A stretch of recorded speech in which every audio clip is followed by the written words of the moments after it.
Hey guys, welcome back to Ashley's Homestead Adventures. It is morning time and I'm headed out to go do morning chores, and we're going to put the horses out, but we're also going to get the ponies dressed. So I have a whole bunch of fly blankets that were sent here with them from Oregon, and some that I packed and brought here, and I've gotten them all kind of, I know where they're all at, but I need to get them all out. I know they're all clean, and see what I have and what fits who and what I may or may not need to order for this summer for fly season. So come along and let's see if we can dress some horses. First things first though, to get some dogs fed.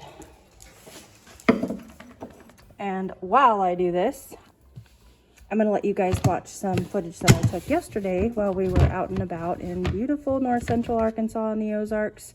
We went and did some sightseeing yesterday, so I'll plop in some things here for you.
to the farm. Good morning. Looks like you guys got your water all mucked up. Let me get that fixed for you. There you go. Fresh, clean water and new food. Have a good day. You guys are getting big. Alright, I'm gonna grab this. And then I've got all these in here laid out, but I don't see. These two are fly. That is winter. This is winter. This is winter. So these two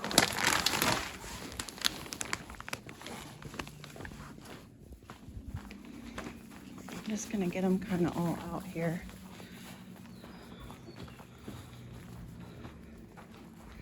Spread out and around, you know, so I'll just drop one at his pen. I know that Grace needs a fly mask with ears, so I'll drop that there, and I'll set this with that.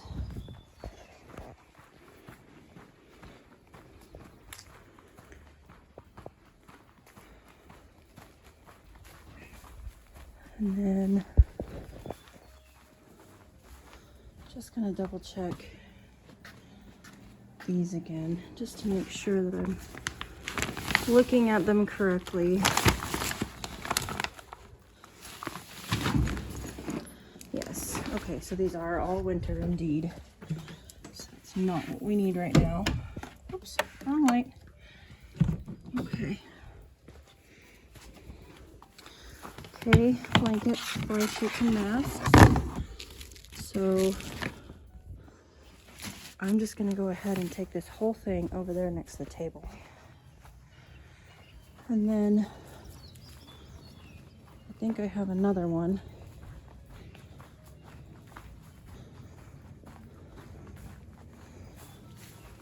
Let's see. That's the lid for that one. This is chickens. This is calves. This is lambs. Yes, I know they're dusty. They're in my barn. That's hot wire while I have that open.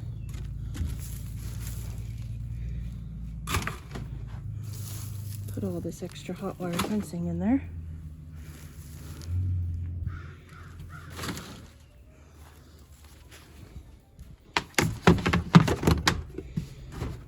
Okay, here's what I got.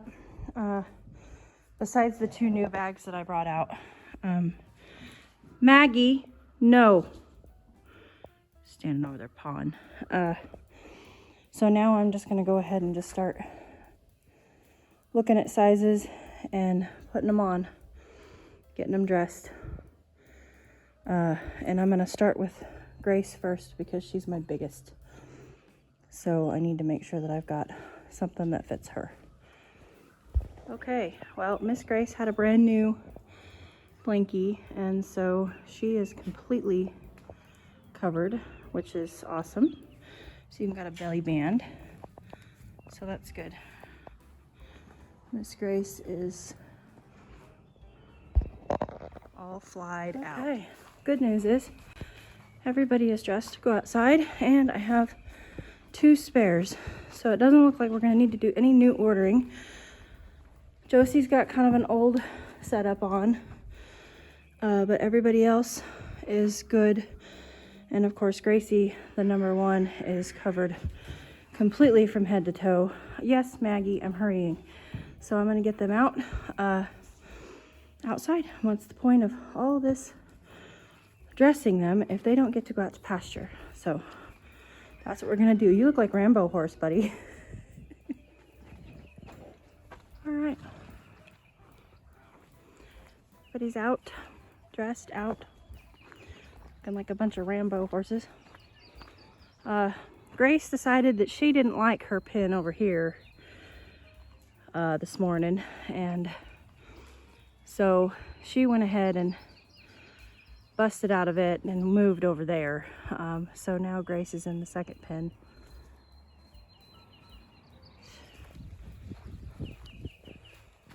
So Grace is now over there next to Velvet, in between Velvet and Josie. Gracie's basically now in Josie's spot. Josie's in Maggie's spot, and Maggie's in Gracie's spot. That's how that ended up working out. Some mornings, you guys, they just decide what they're gonna do. And I don't have, you know, really the care or the energy to argue with them. It's like, okay, fine, you know, if you wanna be over there, then that's fine. And they're getting used to having blankets on, you know, things that are dangling. And what happened was her blanket got caught in the fence, and so she ran through 3 fences. So I've had my workout this morning. And I get to go to work. I got another Great Pyrenees I get to groom. So these guys are out. We'll see if they can contain themselves and, you know, behave and not get into too much trouble. Make good decisions, maybe. Just for, you know, while I'm at work. Okay, moving on to tomatoes and to seed starting. I am going to go ahead and fill this tray. This is my seed starting box that Mr. Wonderful built for me, and I'm going to go ahead and fill this tray with soil. This is back dough. See, do I have a back dough bag? Right here. This is the back side of it. That is the front side of it. That's what they look like. And it is, you know, completely natural and organic, and this is what I love to start my seeds in. I can't always afford to, but when I can, I do. All right, and here is the first tray done. I'll go through all of the varieties here when I'm done. We have cherry tomatoes, and there are some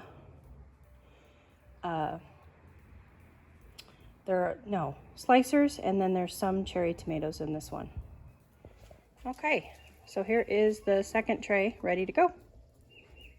Make sure that you fill your cells all the way up to the top, and then give it a good shake, and then top it off again so that you don't have 6-week-old seedlings in here with only half the amount of soil. It's a little bit of soil, and it's important to give them as many nutrients as we can while they're growing. Okay, so I'm going to go through real quick because there is a lot of different varieties, you guys, that I started. But I'm going to go through and just show you what they are really quickly. And there's a few that I'll make a couple comments on if I've grown them. And have anything to say, I will. So these are all cherry tomatoes or mixed tomatoes. Some of them have like saladette size, but there's cherry tomatoes in them. So I just went ahead and categorized them with the cherry tomatoes. I categorized my tomatoes cherry, Roma or paste tomatoes, and slicers. So blueberries, tricolor mix, large red cherry, black cherry, large fruited, jelly bean hybrid. This was pelleted, and again, remember your pelleted seeds lose their germination. So we'll see if that one comes up. That's a fairly old seed, 2020. So it's a 4-year-old seed. Sweetie, Bartelli F1, Yellow Pear, Sun Gold Select, Brad's Atomic Grape. I grew this last year. Beautiful, beautiful tomato, very prolific. You know, just a great all-round tomato. I mean, it's not like my favorite tomato in the whole wide world, but it's a good one. And it's absolutely gorgeous. Phil's 2. This is absolutely the best ornamental tomato I have ever seen. It is completely edible, and it's delicious. However, and this is how it grows. This isn't a whole bunch of little tomatoes in a cluster. This is one tomato on the picture. I grew these last year, and they were so cool, and they were very delicious. But the problem with all those crevices and stuff is it does leave room for bugs to get in. And of course, you know, they slice very uneven, but I will always grow these. These are just a really cool thing to grow in your garden. Chocolate cherry, rainbow blend, culinary blend, and again, you can see there's some slicers in here, but these are just, they're all blended together, so I went ahead and put them in the cherry tomato section. And chef's choice. For paste tomatoes, and these are for making, paste tomatoes are for your sauces, your marinara sauce, your tomato sauces. They're good for your salsa. They have a much lower water content than like a slicer does. So I roast all of mine before I jar them, you know, for salsa or for my marinara sauce. So it does take some of the water off of them, but with Romas they have more meat. Paste tomatoes have more meat in them and less of the gel and seeds a lot of the time. So Roma VF, Marglobe, Amish paste, Oregon Spring, Sunrise sauce, Rutgers, and San Marzano. And I planted 2 of each of these tomatoes, all of them. So for slicers, where's my large barred boar, delicious. Cherokee purple, very popular here in the South. Giant pink Belgium. Brandywine, red and yellow blend, so that's exciting. Hopefully I get some yellows. Early Girl hybrid, Ace 55, beef steak, Ozark pink. I grew this last year. You know, great tomato, doesn't get super big and does have quite a few seeds. So I mean, it gets yay big. But a beautiful tomato. It is actually truly pink. It's almost like fuchsia, in my garden anyway. White Tom Sol, Bread and Salt, Great White, Dr. Witchy's Yellow, Better Boy Hybrid, Big Red, Brandywine, Jubilee, it's a beautiful orange tomato, Beefmaster Hybrid, Boxcar Willie, Homestead, Black Crim, also a beautiful tomato, Celebration, another beefsteak, and Queen of the Night. Queen of the Night was my #1 tomato last year. Absolutely gorgeous, extremely prolific. Not super huge tomatoes, but they were so tasty and so cool. You know, very, very neat tomato to grow, and it will probably always be in my garden. So there's the tomato lineup, you guys, and a fun video of a little bit of what's around us as far as the scenery and some fun things to do. We really enjoyed going to the caves and the caverns and the springs, and just had another great day, another great video. And this has actually been a couple of days kind of pieced together for you guys. So I hope that you enjoyed it, and I hope that y'all are planting your tomatoes and digging in the dirt and getting in the garden. Have a great day, and I'll catch you on the next one. Yours truly.